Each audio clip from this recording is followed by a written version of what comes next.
Uncle Qian! Who was that just now? To wield such divine power? After a brief moment of shock, Li Wenxing suddenly became excited. With a mere gesture, that person had triggered a celestial phenomenon and devoured several kilometers of red poison mist. That was no longer something a mere human could do, that was an earthly immortal. Too far.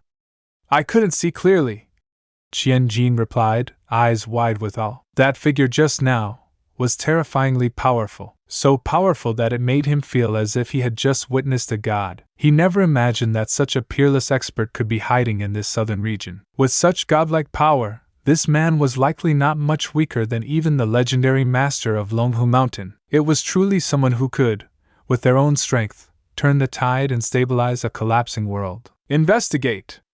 Find out who that person is immediately, Li Wenxing said joyfully. We must get information on him.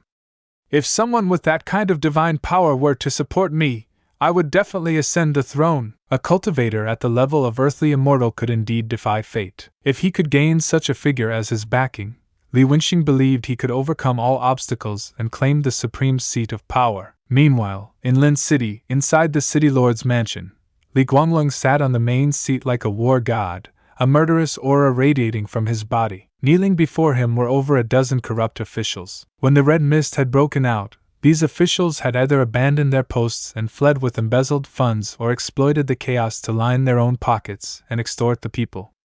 Every single one of them was a criminal of the highest order. Now that the red mist was out of control, the fall of Lin City was only a matter of time. Li Guanglong was burning with fury. He needed to vent that rage on these corrupt bastards. Second Prince, please have mercy. We're innocent. We didn't do anything. You can't blame all of this on us. Yes, Second Prince. We've been loyal to the country and the people. Even if we haven't earned merit, we've worked hard. If you punish us now, it's unjust and unreasonable. What will you tell the imperial court when they find out? One after another, the corrupt officials pleaded and wailed on their knees. Behind them stood a row of soldiers holding large blades, their expressions cold and bloodthirsty. Innocent? Mercy? Loyal? Li Guanglong stood up, sneering. His sharp gaze swept across the kneeling officials. You filthy rats! Where do you get the face to speak such nonsense? You've embezzled, abused your power, exploited the people. And in a time of national crisis, you didn't lift a finger to help. Instead, you tried to get rich and flee with the money. Scum like you, corrupt, treacherous, parasites of this country, deserve to die 1,000 deaths, and I won't stop at just you. Anyone connected to you will be thrown into prison too. He was truly disgusted by them.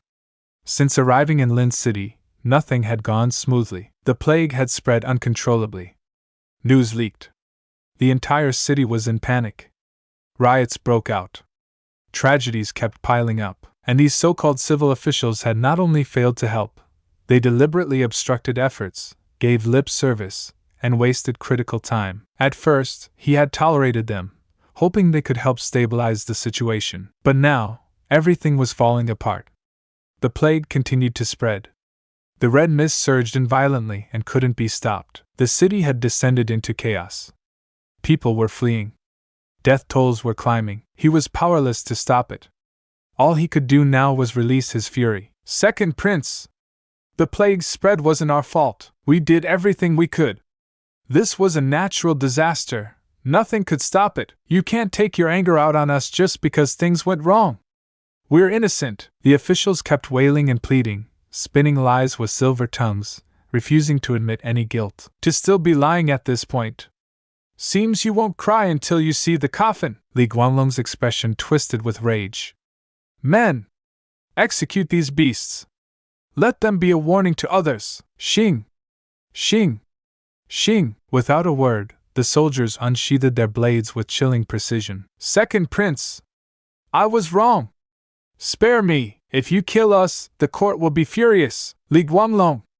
May you rot in the 18 layers of hell! Seeing the soldiers draw their blades, the corrupt officials finally panicked. Some begged. Some threatened. Others embraced death and cursed aloud. Kill! Li Guanglong gave a cold wave of his hand. The soldiers didn't hesitate. Blades swung down swiftly. With a flash of steel, more than a dozen blood-soaked heads fell to the ground. Blood sprayed everywhere, soaking the hall in crimson. "These worthless dogs! Drag their corpses out and feed them to the dogs!" Li Guanlong roared.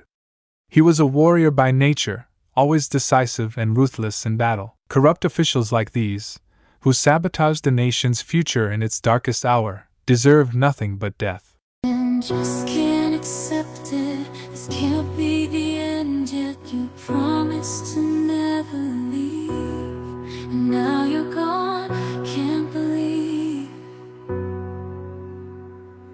I can feel the world slipping away as you slowly fade from my everyday. You promised forever, a love without end, but now I'm left broken, struggling to mend. I thought we were so tight, destined for a lifetime, love with no end,